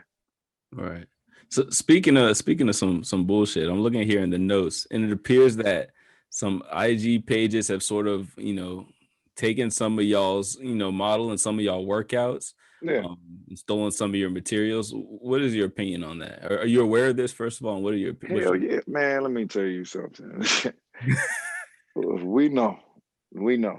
And man, first and foremost, it's a compliment. Mm. It's a compliment. And now I'm first I used to be kind of pissed, like, damn, dog, you can't really like at least tag us. Like, there's nobody in the world doing this. There was nobody in the world doing it. You can't at least pay homage. But I get it. Because you know what? I'll steal a workout from another trainer. You know what I'm saying? I'll steal an exercise from another trainer, and I won't necessarily tag that guy or the girl, you know what I mean, for this exercise. So it's not to say that it doesn't happen every day, but at the end of the day, we're doing exactly what we're supposed to do, and this was inevitable Hmm. because anything good is going to be duplicated. Right. So you sort of Now, paying it forward. is it gonna be the original? Is it gonna live up to be better and stuff like that? I don't think any sequel has all beaten out the original. I don't think anyone, even Friday. I don't think Friday 2 or Friday after next or next Friday was better than the original Friday. No, sir. You know what I'm saying? So Thank God. when it comes to that, now this is recent. I'm talking about within the last 30 days. And Marco, I'm not pulling your leg on this. It's more complimenting than anything, and it makes us stay on our toes. Mm. Don't rely on. And 2 Chainz said something in an interview not too long ago on the 85 South show. He said, I can't focus on that one hit because if I stay too long on that one hit, that's a year down the line. Now, Kanye got 3 hits. Where's 2 Chainz now? Where my hit set for this summer? You know what I'm saying? So it actually helps. It actually helps. Like, okay, these people, they want to copy you, you lead them. You know what I'm saying? Make sure you stand apart. Make sure they know who the original is. Right. You So know you what I'm saying? So keep innovating. it's kind of like a push to like keep going, keep getting better. But Marco, I'm not lying to you. I'm just growing up over the last 30 days when it comes to this, Right. because it's not so much that I don't that you don't get acknowledged. It's like people denying it. Like, no, we never seen this work out. We've never. I was like, dog, come on, man. Come on. Like, it's cool, man. Like, we can't do anything about it. You there, we there. Like, we ain't the mob. We ain't gonna run up on you and just blow your shit up and nothing like that. We don't do that. We don't operate like that. We're good guys. You know what I'm saying? Like, but damn, like, hey, to each his own. I never do anything like that. Right. Now, to again, like in the realm of working out and training, there are some things that are just universal. Exactly. You know what I mean? Or you might find one or two pieces here, like, oh, I like that. I like that. Let me try it. You know what I mean? You might dibble and dabble, but I'm not gonna hang my hat on Effect Fitness is now that. No, Right. Right. no, I'll never do that. So that mind frame, I'm not able to relate with. You know what I'm saying? Just to flat out try to duplicate in it somebody, I don't know how to do that. I won't do that. I shy away from that more so than anything. I shy away from looking anything like anybody else in fear of being perceived like I perceive some of the people that's trying to duplicate what we do. So when you're developing your routines in your classes, is it just like, do you put it together based on how you feel? Is it sort of on the fly, or how do you sort of, you don't have to give details obviously, but how do you come up with your game plans? It's a combination of both.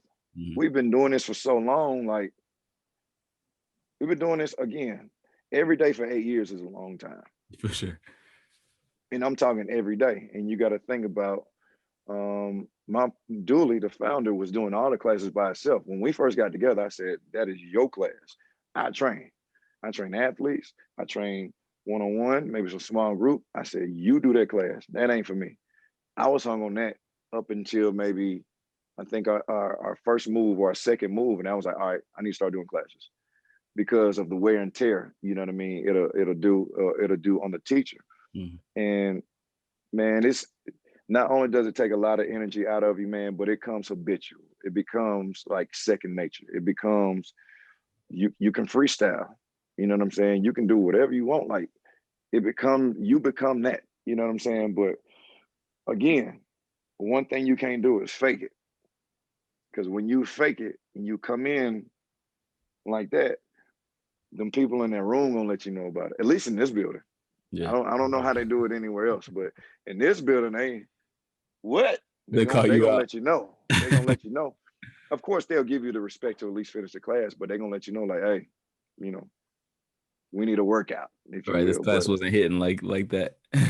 and you'll hear the mumblings. You'll hear the Yeah. mumblings. It'll get around to you like, hey, you need to do better.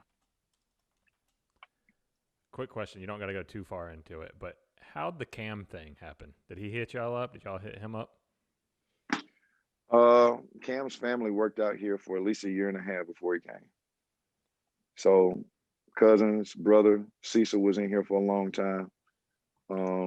It was a family thing, and they told him about the class, and he viewed the class for a long time, loved it, but he just finally rolled out of bed and got over here. I don't mean to say that. No. That's one of the hardest working guys I've ever seen. His workouts are insane. Hey, no bullshit. He's one of the hardest working guys I've ever seen in my life. Like, that he doesn't come in here and half-ass a class. He doesn't come in here to bullshit around. He's actually doing the class. You know what I'm saying? And on top of the other stuff that he does to get prepares himself. But man, it's Cam coming along was more so like just like everything else, word of mouth, us being consistent, us not letting his family down for that year and a half before he finally came in here. Because if we were some guys that showed out for 2 weeks and we went away or we bullshitted and they never came back, Cam would have never came in. Right. So that just pays more compliments to what I've said before, just consistently being genuine and passionate about this thing. It attracts people. It attracts people. Yeah. That was one class what I was doing in the garage, and I was looking. I was like, man, that guy looks a lot like Cam. And then Oh we yeah, like, that's I him. was like, yep, that is you. That's him. Had Cam in here, Will Packer, Jamal Lewis has came through. It's definitely some A-listers. Melissa Ford definitely came through, did a class a few times. Like it's like we got a list. We got a list. And they love it. Like they love it. So Young Jock came in here one Saturday, not too long ago. But yeah, it's all about being consistent, man, and light attracts light. Man, y'all doing a great job. Appreciate it, man. Appreciate it. Mike, you want to ask that last one? So what's the future? What's the future of Effect? Keep growing.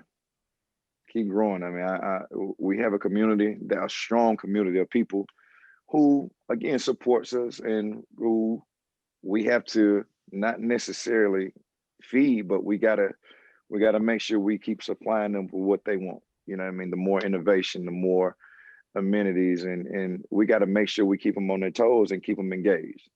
So upgrades to the building, upgrades to another facility for athletes. You know what I mean? We got a lot of things in the fold. You know what I mean? We got a lot of things in the fold, but we're literally we're just getting started.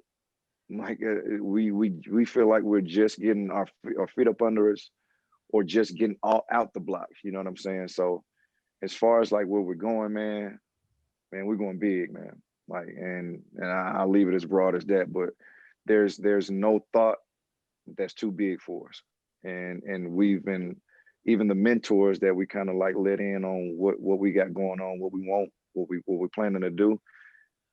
It's not big enough. Go bigger.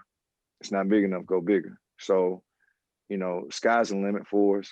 We're gonna plan for it, and man, we shooting for the stars. Like, we want to be the best. We want to be that facility. When you come to Atlanta, we got to go with Effect Fitness. Yeah. I don't care if it's an athlete. I don't care if it's uh, um, family members in town for Thanksgiving, trying to make sure they keep that extra weight off of you. I don't care. When you think of Atlanta, you know Effect Fitness. You know what I mean? Like I said, we're off to a good start, getting some recognition here and there from local establishments or whatnot, publications. But we got a long way to go, man. We shooting for the stars. Shooting for the stars. For anyone listening, where can you where can they find it, or where how do they become a part of the experience? All right, Effect Fitness. Effect Fitness, 1995 Metropolitan Parkway. It's right down in Atlanta, Georgia. You can reach us on Facebook, Effect Fitness, and Instagram, also at Effect Fitness. We have an app that's only $40 a month. And on that app, you can get the live classes during the 5:30 a.m. class, the noon class, and the 5:30 p.m. class. But there's also on-demand classes. And you have at least 12 on-demand classes that you can go take advantage of whenever the hell you want. Take advantage. That's for $40. And you can go on there, again, the same authenticity, the same energy, the same passion that we got in the room, you'll feel on the camera. It's nothing like being in the room, but I'm telling you, you'll feel on the camera. And I can go down the list. I just had a lady from DC drive her daughter down to Spelman. Started the online classes during quarantine, is down 35 pounds, just 35 pounds by just doing this online. That's one example. There's several. And I'm not trying to brag. I'm just reading off the stats. There's several. So lock in, commit to it, stay consistent with it. This works. It works. We work, and I promise you we won't let you down. But yeah, Effect Fitness On Demand is an app that you can get on Google Play and both the Apple Store. Please go download it. But if you are in doubt on where to find us, just please Google Effect Fitness. It'll come up. And I'm one of your biggest fans, and like, I'll just say the live classes are a great thing because it's accountability. Like, you can do the on-demand things, but like, you feel accountability when you're like, oh, they're going live. I need to go. I need to get, you throw your shoes on. Like, that's a great thing about it. Like, it's almost like having a group trainer, and it's a great thing because it's contagious and it's fun to do. And, when I started this at the beginning of quarantine, I think I was like 225 about, and I got into it, and I was doing 2-a-days for 6 days a week. I Yeah. dropped like 20 pounds in no time, and then Yeah. had a little health All right, scare, Ryan. had to get out of it. So now I started back again 2 weeks ago with Micah. So I'm, I was like, the whole time I was like, can I go back to class now? Can I? I was just, Man, look. it's addicting. Again, your health is your wealth, man. Mm-hmm. This is not a hard thing to do. To move around, throw some weights around, jump on a brick. This is not a hard thing to do. More importantly, move around for your health. For your health. Given the pandemic, who knew working out and staying in shape probably is the best defense on whatever the hell this is that's going around. Yes, sir. You know what I mean? So just taking care of yourself, man. I don't care how you do it, whether you're with us, some other gym, some other trainer, I don't care what you're doing. Invest in your health and get your ass moving around, man. Get to moving around. Your body is built to do that. The biggest muscle on your body is your gluteus maximus. That's because you're supposed to run. Yeah. Use it. Mm-hmm. Use it. So, yeah, man, just move around. Please keep moving, Ryan. Please, Micah, please keep moving. Please. I know you're probably short-winded, but please keep moving. Please Oh keep moving. no. When I'm in it, I'm in for it. I'm going all in. Oh, I didn't know, but you mentioned the COVID stuff, so Yeah, I didn't know if recovering. you know what I mean? Oh yeah. Yeah. I I heard like it gives you some breathing problems every now and then and stuff like that. Yeah, I tested negative a little over a week ago. So I should be good. And Monday I planned on going back to Ryan's and starting it again. Good deal, man. Good luck to you, man. Y'all just stay safe. Keep moving. And don't stop moving once you start again, Michael. Oh yeah. Look, I'm 50 pounds down. It's I still got a good ways to go. Hell yeah. Congrats. What? That's awesome. Yeah, that's a lot. 50-pound club. Got to get you a t-shirt now. I got to get some addresses so I get them t-shirts out to you. We should swap. We got to swap gear. Yeah. Yeah. You can show them the tee. We got a couple. Oh, I've been on the website. Yeah. I already know what's going on. We're putting some hoodies out here soon too, so we'll get those out too. Good. But I think that about does it for us. You've been a spectacular guest, and we can't thank you enough for coming on, giving us some time, giving us some answers to some things, and just some real insight into who you are, who you were, who you've become, and who you're becoming.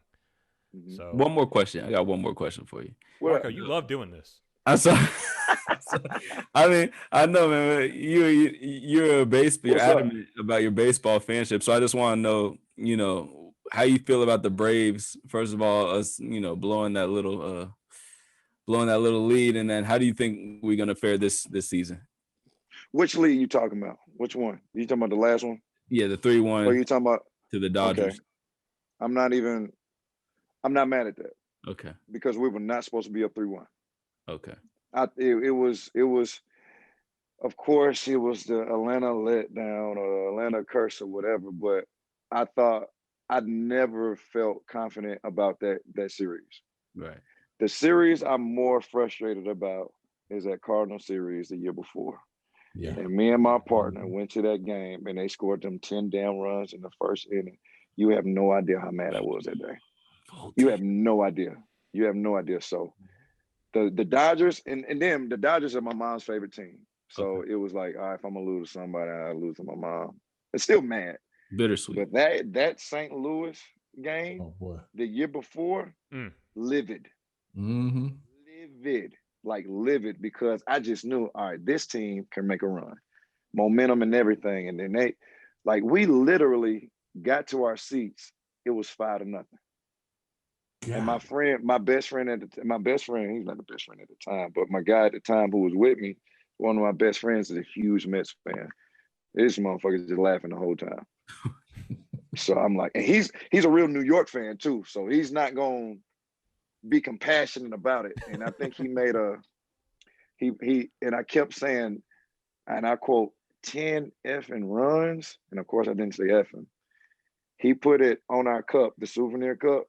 He showed me a picture. That's petty. Quotations, 10 effing runs. He sent me that the next day. So I'm more upset about that game than I am about the Dodger lead, because this team will make another run, but that Dodger, I never felt comfortable with that series. I never even going up 3-1, I never felt comfortable. Yeah. I mean, that Dodgers team was just so amazing, historically man. good. I'm telling you. And that one player, what's his name? You know Yeah. the name. He won 2 games by his damn self. Mookie Betts. Mookie Betts. Mookie Betts. Mm-hmm. Played out of his you can't like, what can you do? Mm-hmm. What can you do? That's a marquee blue chipper who actually goes out and he won 2 games by himself. Yeah. You got to tip your cap. And it wasn't like a fluke. This man is robbing home runs, robbing the extra base hits, like literally taking the game. Yeah. Mm-hmm. Like you got to. I was like, dog, you worth every damn dollar they gave you. Yeah, he's an absolute baller. I'm not gonna say World Series or bust, but man, we need. Man. We come on, man. See, there you go. Calm down, man. Calm down. We just now getting back on the road, man. Calm down. All right. But yeah, we need to get there soon, though. Man, I hope. God, I hope. It that hurt last year, but we'll move on. We'll get better. Absolutely. We'll Absolutely. Stop at Atlanta-ing Leeds one day. Man, you ain't lying. All right. I appreciate you, man. Thanks so much, Reggie. Thanks for staying late. Ryan, Michael, Marco, thank y'all, man. I need my T-shirt. It was a pleasure. We'll get you. And if there's anything you want to highlight before you get off here, anything you want to add to it, feel free. Otherwise, we'll see ourselves out. I appreciate y'all, man. Thank you. Ryan, I need sizes for all of y'all so I can make sure y'all get some stuff in the shipping address. But for real, I want my T-shirt. Oh, yeah. We got you, man, for sure. All right, y'all. Thank y'all, man. Enjoy this game tonight. For sure. I appreciate you. Man. All right, y'all.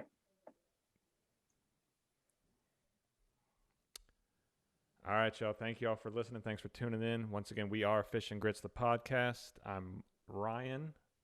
This is Marco. This is Micah. And if you want to follow us, you can find us on Instagram. You can find us on YouTube. You can find us on Twitter at Fish and Grits Podcast. Thank you all so much for listening. Make sure to hit that like and subscribe button. And if you're into fish and grits and all that sports shit, let me hear you say, "Oh yeah."